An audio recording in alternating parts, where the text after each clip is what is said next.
Bismillahirrahmanirrahim. Assalamualaikum warahmatullahi wabarakatuh. Pertama-tama marilah kita mengucapkan puja dan puji syukur atas berkat rahmat dan hidayahnya kita masih diberikan nikmat kesempatan, nikmat kekuatan, serta nikmat iman sehingga kita masih dapat melakukan rutinitas kita sehari-harinya. Salawat serta salam tak lupa pula kita kirimkan kepada junjungan kita, Nabi Allah, Nabi Muhammad Sallallahu Alaihi Wasallam. Adapun judul ceramah singkat yang saya akan bawakan yaitu adab membaca Al-Quran. Nah, para hadirin sekalian, adapun adab membaca Al-Quran yang penting dipraktikkan Al-Quran adalah kitab suci yang mempunyai banyak keistimewaan. Adab dalam membaca Al-Quran tidak boleh dikesampingkan. Umat Islam perlu mengingat-ingat sejumlah adab yang berkaitan saat membaca Al-Quran. Adapun adab membaca Al-Quran dalam mushaf, tajwid, terlengkap dan hafalan terbitan Darus Sunnah penerbit sebagai berikut. Yang pertama, mengikhlaskan niat hanya karena Allah Subhanahu wa taala, membersihkan diri dari keinginan hawa nafsu dan motivasi duniawi. Kedua, ada menutup aurat dan berpenampilan baik. Yang ketiga, menghadap kiblat, yakni menghadapkan wajah dan tubuh ke arah kiblat sebagai bentuk penghormatan. Yang keempat, tidak menyentuh mushaf Al-Quran kecuali dalam keadaan suci, baik suci dari hadas besar maupun hadas kecil. Yang kelima, dalam keadaan bersih dan suci dari najis, baik itu badan, pakaian maupun tempat membaca Al-Quran harus terbebas dari najis. Yang keenam, membersihkan mulut dengan menggosok gigi atau bersiwak. Yang ketujuh, dengan duduk bila membaca Al-Quran, dengan berdiri atau berbaring tetap mendapatkan pahala. Namun, hanya yang lebih utama adalah dengan duduk.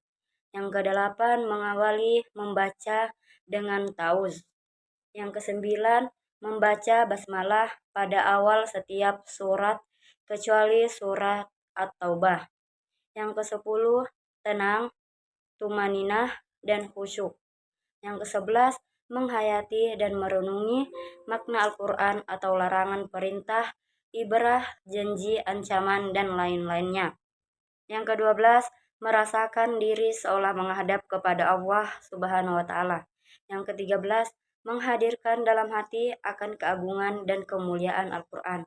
Yang ke-14, menghindari takwa, menghindari gaduh, berbicara, makan, mengunyah permen, dan sebagainya di sela-sela tilawah.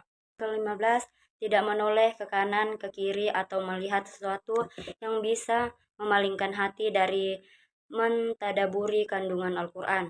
Yang ke-16, tidak bermain-main dengan tangan, menggoyangkan kepala, atau berdendang saat tilawah. Yang ke-17, berusaha membaca dengan suara yang baik sesuai dengan kemampuan. Yang ke-18, memperhatikan tajwid dan makrijul huruf atau tempat keluarnya huruf. Yang ke-19, memperhatikan tanda berhenti, tanda sambung, dan permulaan. Yang ke-20, melakukan sujud tilawah bila melewati ayat sajadah, baik ketika di dalam salat maupun di luar salat. Kecuali seorang makmum maka ia wajib mengikuti imamnya. Karena itu, dia tidak boleh melakukan sujud tilawah sendiri sekiranya imam tidak melakukannya. Yang ke-21, menahan bacaan atau jangan sambil membaca ketika keluar angin, menguap, bersin, batuk, berdehem, sendawa, dan sebagainya. Yang ke-22, ketika melewati ayat rahmat, berhenti sejenak dan berdoa memohon kepada Allah, dan ketika melewati ayat azab, maka berhenti sejenak dan berlindung kepada Allah Subhanahu wa taala.